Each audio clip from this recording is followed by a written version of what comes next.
جو حضرات دور بیٹھے ہو قریب میں آ جائے، درمیان میں کوئی جگہ خالی نہ رہے تاکہ پیچھے آنے والوں کو عافیت سے جگہ مل جائے۔ جو حضرات نیچے کے حصے میں ہیں وہ بھی اوپر کی طرف آ جائے، اوپر بہت ساری جگہ خالی ہے۔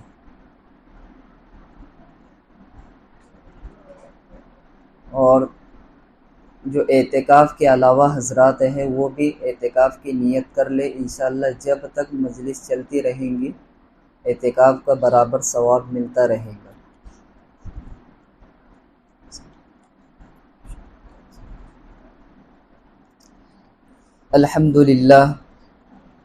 الحمدللہ نحمد والصلاة والسلام علی رسولہ احمد صلی اللہ علیہ وعلی آلہ واصحابہ اجمعین، اما بعد فاعوذ باللہ من الشیطان الرجیم، بسم اللہ الرحمن الرحیم۔ اذا زلزلت الارض زلزالها وأخرجت الأرض أثقالها وقال الإنسان ما لها يومئذ تحدث أخبارها بأن ربك أوحى لها يومئذ يصدر الناس أشتاتا ليروا أعمالهم فمن يعمل مثقال ذرة خيرا يره وَمَن يَعْمَلْ مِثْقَالَ ذَرَّةٍ شَرًّا يَرَهُ۔ وقال النبي صلی اللہ علیہ وسلم كل بني آدم خطاء وخير الخطائين التوابون۔ وقال النبي صلی اللہ علیہ وسلم اول ما يحاسب به العبد يوم القيامة الصلاة۔ وقال النبي صلی اللہ علیہ وسلم حق المسلم على المسلم خمس رد السلام وعيادة المريض واتباع الجنائز وتشميت العاطس وإجابة الدعوة۔ صدق اللہ العظیم۔ اللہ تبارک و تعالیٰ کا بے انتہا ہم شکر ادا کرتے ہیں کہ اللہ نے ہمیں اس سال بھی رمضان کی مبارک گھڑیوں میں بیٹھنے کی اور زندگی گزارنے کی توفیق عطا فرمائی۔ ہر لمحے کے متعلق 24 گھنٹہ جو ہماری زندگی گزر رہی ہے، ہر لمحے کے اعتبار سے ہر ایک لمحے میں اللہ کی طرف سے توفیق کا مل جانا، یہ ہمارے لیے سب سے بڑی نعمتوں میں سے ایک نعمت ہے کہ اللہ کی توفیق کے بغیر ہم کچھ بھی نہیں کر سکتے ہیں۔ چاہے ہم اپنی پوری کی پوری جائیداد ہی کیوں نہ لٹا دے توفیق کے تعلق سے، تو ہم اس کو حاصل نہیں کر سکتے ہیں۔ یہ اللہ نے ہم پر ایک کرم کیا ہے، اور اللہ تو کریموں کے کریم ہے۔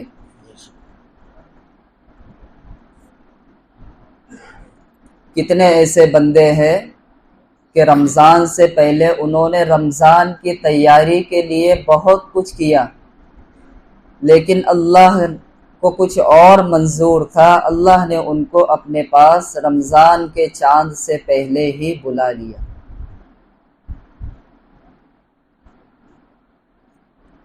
ان کی بھی تمنا تھی کہ ہم رمضان کا مہینہ دیکھیں، ہم رمضان کے ایک ایک لمحے کا لطف اٹھائے، کہ ہم رمضان کی ایک ایک گھڑی کا لطف اٹھائے، کہ اللہ نے رمضان تو اللہ کو راضی کرنے کے لیے بھیجا ہے، کہ رمضان جو ہمارے لیے اللہ نے طے کیا ہے 12 مہینے میں سے ایک جو مہینہ ہے وہ اللہ کو راضی کرنے کے لیے دیا گیا ہے۔ یہ تو اس کے علاوہ 11 مہینے بھی اللہ ہی کو راضی کرنے کے لیے ہے، لیکن ان 11 مہینوں کی بنسبت اس مہینے کی برکات کو، رحمت کو اور انوارات کو اللہ نے بڑھا دیا ہے۔ کہ اللہ نے ایک خصوصی انعام رمضان کی برکت سے ہم پر یہ کیا ہے کہ اللہ نے اس مہینے میں جو ہم نفل نماز ادا کرتے ہیں اس کا درجہ فرض کے برابر کر دیا ہے۔ یہ صرف رمضان کی برکت سے ہے، اور فرائض کو 70 درجہ بڑھا دیا ہے ثواب کے اعتبار سے۔ احادیث کے ذریعے سے ہم نے سنا ہے کہ اللہ نے رمضان کا جو مہینہ دیا ہے یہ بہت مبارک اور بہت قیمتی مہینہ ہے۔ اس روئے زمین پر کتنے ایسے علاقے ہیں، کتنے ایسے ملک ہیں جو اس رمضان میں بھی تکلیف کی زندگی بسر کر رہے ہیں۔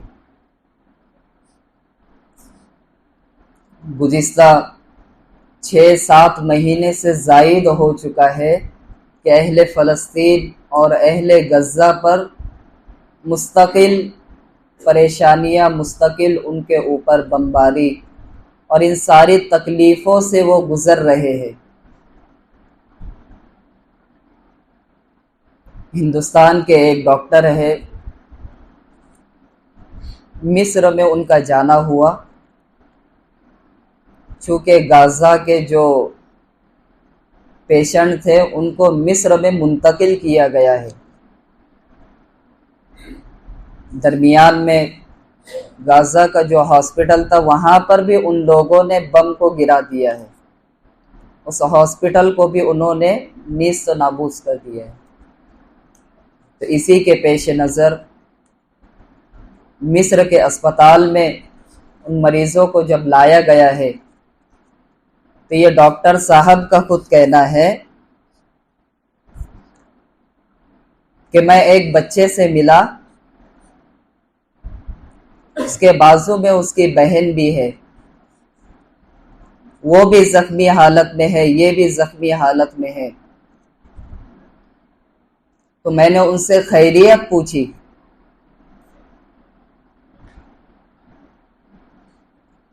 تو انہوں نے یہ نہیں کہا کہ ہم پر بہت ظلم ہو رہا ہے، انہوں نے کہا کہ الحمدللہ۔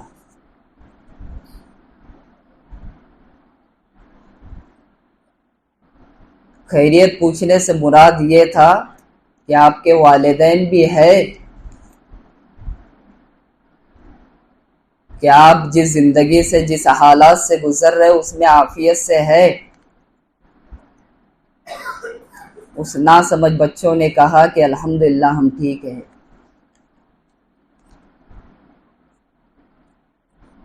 جب یہ رمضان شروع ہوا تو پہلے رمضان کی رپورٹ ہے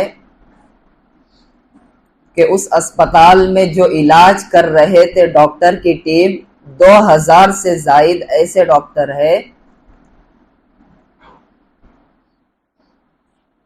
کہ ان لوگوں کو اس رمضان کے پہلے رمضان کی افطاری بھی نصیب نہیں ہوئی۔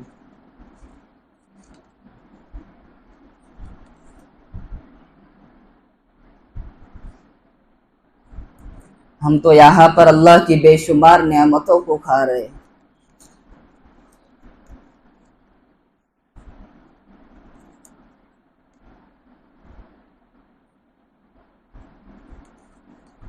ایک مسلمان کے ناطے ہمارا یہ رشتہ بنتا ہے کہ ہم ان کے غم میں برابر کے شریک رہیں۔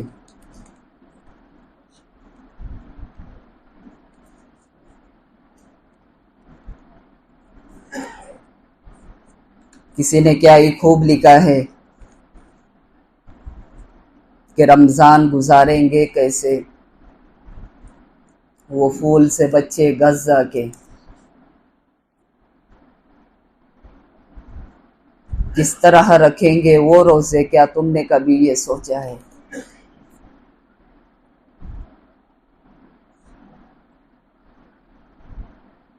ایک مسلمان کے ناطے ہمارا یہ حق بنتا ہے کہ ہم ہر دعا میں ان کو شامل رکھیں۔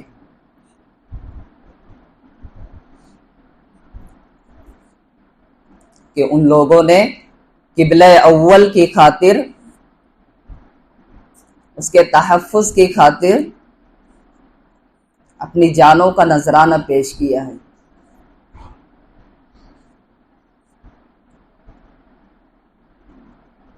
ہم تو ان سے بہت دور ہیں، ہم کچھ بھی نہیں کر سکتے ہیں، لیکن ہمارے حق میں صرف اتنا ہمارا حق ہے کہ ہم ان کو ہر عمل میں، ہر دعا میں ان کو شریک کریں اور اللہ سے ان کے لیے عافیت مانگے۔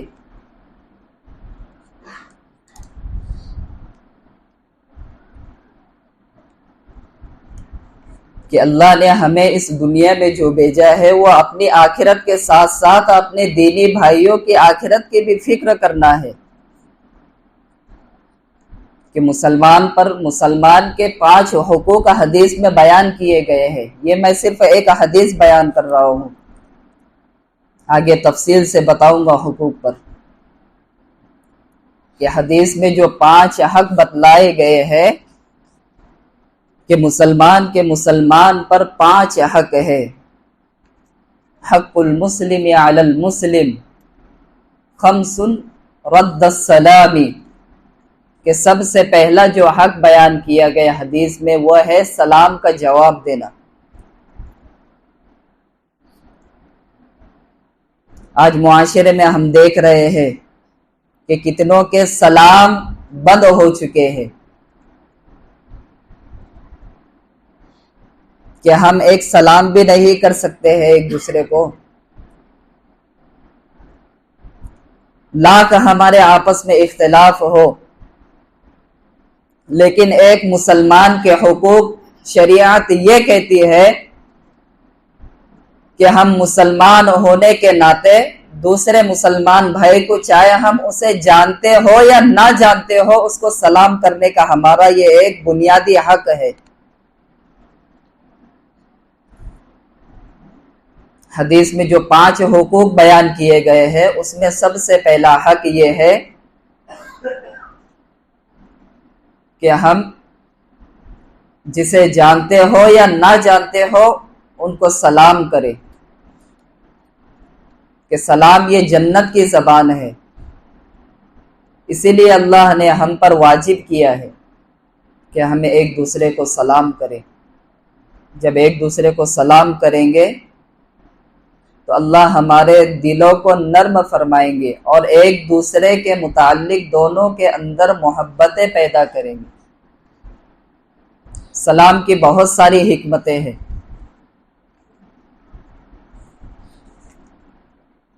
اس کے بعد دوسرا حق یہ فرمایا کہ رد السلام وعیادت المریض، کہ مریض کی عیادت کیا کرو۔ آج وہ دور ختم ہو چکا ہے کہ ہم نے اپنے حدود کو برقرار کر دیا، بس یہیں تک کہ ہمارے پریوار کا اگر کوئی بیمار ہے تو بس ہم انہی کی عیادت کریں گے، باقی رشتہ دار سب چلے گئے دور۔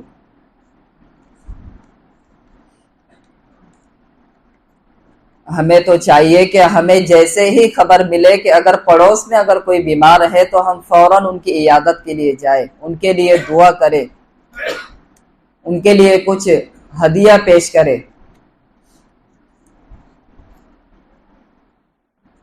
وعیادت المریض، تیسرا حق بیان کیا واتباع الجنائز، کہ جنازے میں شرکت کو لازمی سمجھو، جنازے میں شرکت کیا کرو کہ تمہیں آخرت کی اس سے فکر تازہ ہو جائے۔ کہ ایک موقع ایسا ہے کہ ہم کسی کو کھندے پر لے جا رہے ہیں، ایک موقع یہ بھی آ سکتا ہے کہ ہم کسی کے کھندے پر جا رہے ہو۔ یہ تیسرا حق بیان کیا ہے حدیث میں کہ ہم جنازے میں شریک ہوا کریں،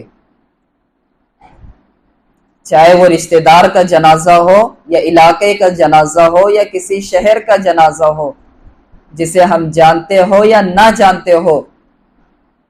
یہاں پر کوئی قید نہیں لگائی کہ یہ انصاری کا جنازہ ہے تو اس میں صرف انصاری ہی جائیں گے، یہ کوئی شیخ کا جنازہ ہے تو اس میں صرف شیخ ہی جائیں گے، یہ کوئی مرزا کا جنازہ جا رہا ہے تو اس میں صرف مرزا ہی جائیں گے۔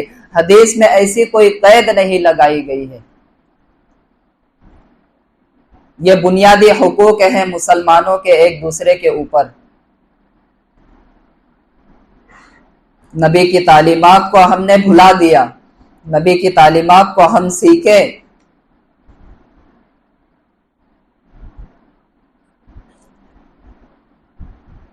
کہ جنازے میں بھی شرکت کیا کرو۔ وَإِجَابَةَ الدَّعْوَةِ، اور کوئی دعوت دے تو اسے قبول کر لیا کرو۔ یہ چوتھا حقوق بیان کیا ہے، حق المسلم علی المسلم کے مطابق۔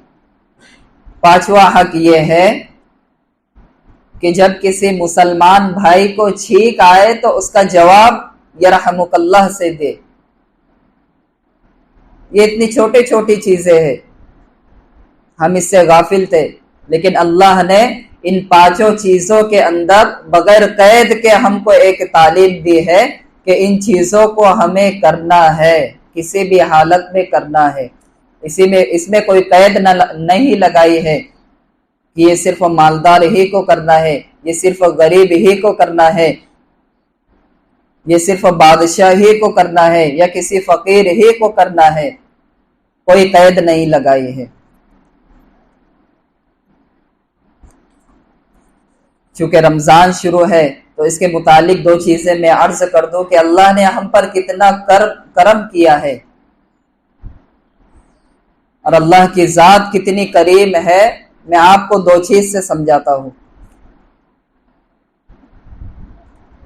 ابھی ہمیں صرف 13 گھنٹے یا 13.5 گھنٹے کا روزہ ہمیں ملا ہے۔ پہلی امتوں پر اس سے کہیں زیادہ وقت کا روزہ ملا کرتا تھا۔ حضرت الیاس علیہ السلام کی جو شریعت تھی اس میں 3 دن کا ایک روزہ ہوا کرتا تھا، 3 دن کا ایک روزہ۔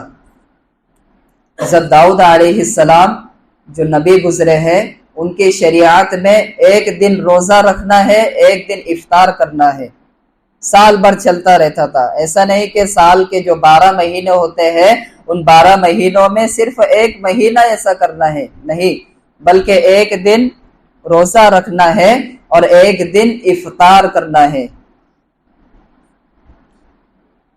یہ واحد ایسی امت ہے کہ اللہ نے ہم پر یہ کرم کیا ہے حضور اکرم صلی اللہ علیہ وسلم کی برکت سے کہ اللہ نے ہم پر 12 مہینے میں سے صرف 1 مہینہ ایسا دیا ہے کہ وہ روزے ہم رکھ سکتے ہیں، کہ ہمیں سال بھر روزے رکھنے کا حکم نہیں دیا، صرف 1 مہینہ ہم پر ایسا فرض کیا کہ وہ 30 دن ہمیں روزے رکھنا ہے، اور وہ بھی ایک صحابی کی برکت سے ہمیں ملا ہے۔